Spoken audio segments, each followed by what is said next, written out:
Today we're diving into some really great material put together for the YouTube channel, Vintage Noise, and our focus. It's laser sharp. Yeah. One specific car, the 1951 Porsche 356 SL Roadster. Yeah, and this isn't just any old car. Arguably, it's one of the most important accidental prototypes in Porsche's entire history. Accidental prototype. Okay, tell me more. Well, we're not talking about a mass-produced model here. This started life as a very low-production endurance racer. But through some key changes made out in California, it became the ancestor to the iconic 356 Speedster. Wow, okay, so years before Porsche even officially built the Speedster. Years before. It's this fantastic story of, private ingenuity kind of leapfrogging the factory. Love that. Okay, so our mission today is to trace that journey, right, from its European roots to becoming this accidental icon. Where do we start? Let's start right at the beginning. Post-war Europe. Gmünd, Austria. Porsche decides they want to take the 356 racing at Le Mans. So they developed the 356 SL. SL, Super Leicht. Super Leicht or Sport Leicht. German for Super Light or Sport Light. And that name really tells you everything about the philosophy behind it. It was all about saving weight. And the way they saved weight is key here, right? This wasn't Stuttgart production. Exactly. Not the big factories we think of later. They actually went back to using aluminum shells, built right there at their very first facility in Gmund. So these are often called the Aluminum-bodied cars. And aluminum. That wasn't a luxury choice back then. Not really, no. I mean, right after the war, materials like steel were super scarce, so aluminum was almost a necessity. But that necessity basically created the perfect platform for a lightweight race car. So scarcity driving innovation makes sense. And the factory definitely used that lightness for racing. Oh, absolutely. The source material highlights that 3 of these aluminum coupes were specifically prepped and raced at Le Mans. And is there a way to, spot these Le Mans cars specifically? A visual cue. Yeah, there's one really obvious tell. The covered rear wheel spats. Those panels covering the top half of the rear wheels. Ah, right. For aerodynamics. Precisely. To cut down drag on that massive Mulsanne straight at Le Mans, pure efficiency. Okay, so we've got these 3 super rare aluminum coupe Le Mans racers, but they didn't hang around in Europe? Nope. All 3 eventually made their way across the Atlantic, and the person responsible, the legendary importer, Max Hoffman. Max Hoffman, of course. He was instrumental in Porsche's early success in America, wasn't he? Hugely influential. I mean, he had a big say in the design direction of the 356 line overall.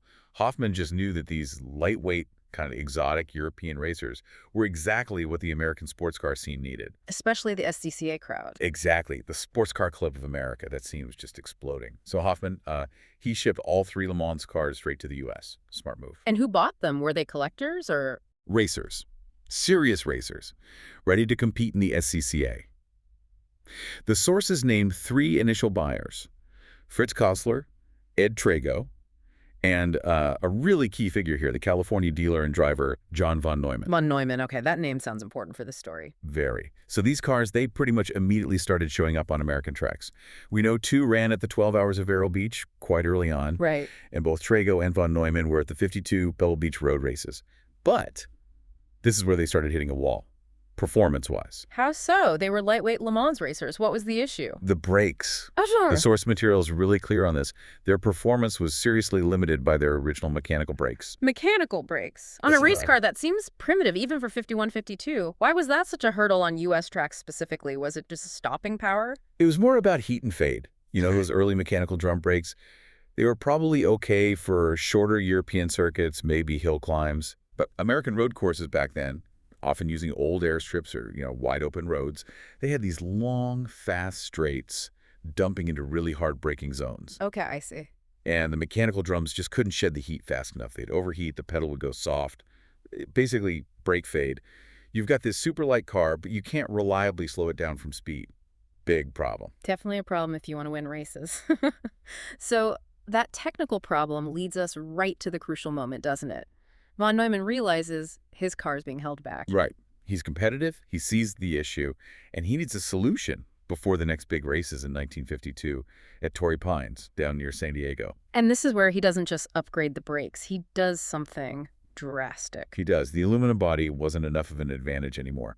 So before Torrey Pines, von Neumann hires this California hot rodder craftsman named Emil Deit. Okay.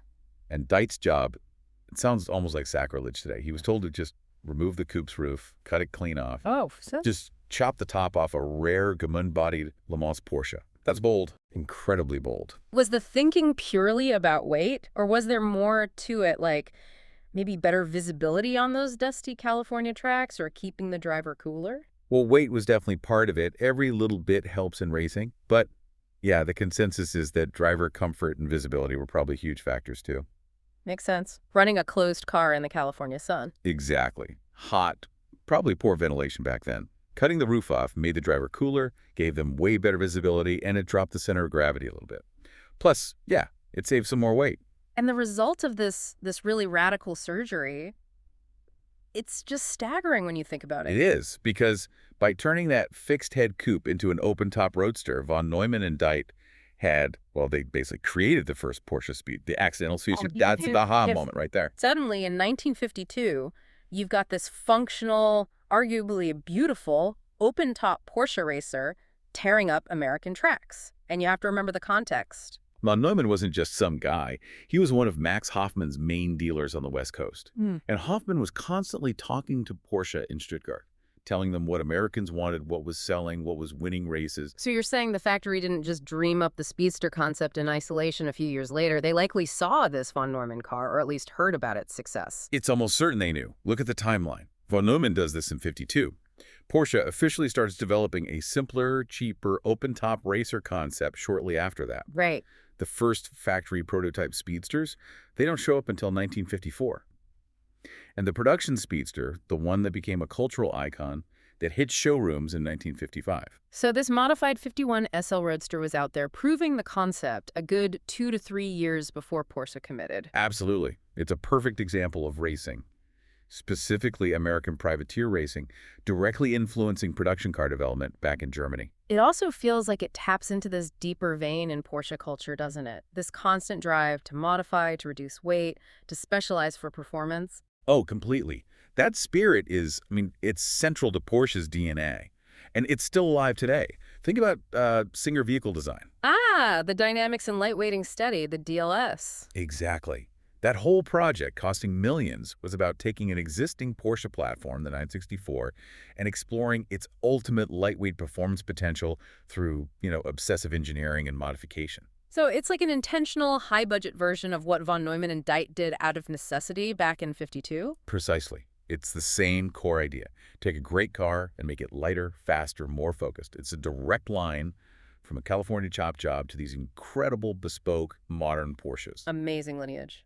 But back to von Neumann, he creates this groundbreaking car, but he doesn't keep it long. Apparently not. The sources suggest he sold it after just a few races, which, might seem odd. Yeah, why sell it so quickly? Well, remember, he was also running a very successful Volkswagen and Porsche dealership. That was likely booming. Maybe the day-to-day business just took priority over campaigning a race car week after week. Okay, that makes sense. But the car itself, the Roadster, it kept racing. Oh yeah, its racing life was far from over. It was campaigned pretty actively by subsequent owners right through the mid-50s until 1957. And then? And then comes this really lovely part of the story.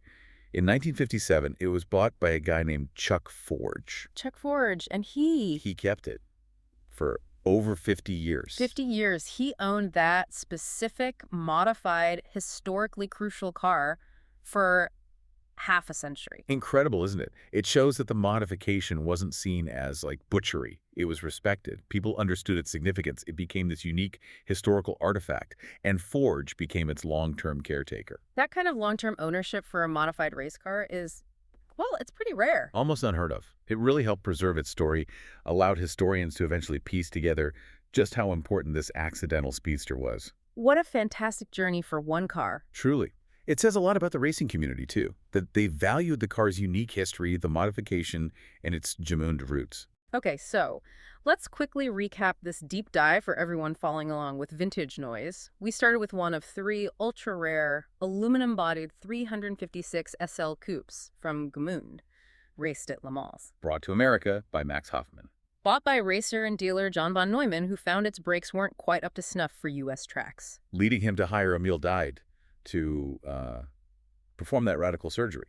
cutting the roof off. which inadvertently created the template for the iconic Porsche Speedster, years ahead of the factory. An incredible example of trackside necessity driving design innovation. And that whole story, that transformation, it really forces you to think about value, doesn't it? The source material touched on this idea framed as why some wrecked Porsches are worth more than running cars. Right. It poses a really interesting question for you, the listener. What do you think matters more? Is the ultimate value in a classic car found in its absolute factory originality, that untouched Gmund coupe? Or does the real value lie in the car's unique history, its provenance, the stories etched into it through racing, and, yes, even radical modifications like this one, which turned it into a genuine one-of-a-kind artifact? Purity versus provenance. Definitely something to chew on. It is indeed. Think about what makes these cars truly special. Thanks for diving deep with us on this one. A pleasure. We'll see you next time as we keep exploring the fascinating corners of automotive history. Farewell for now.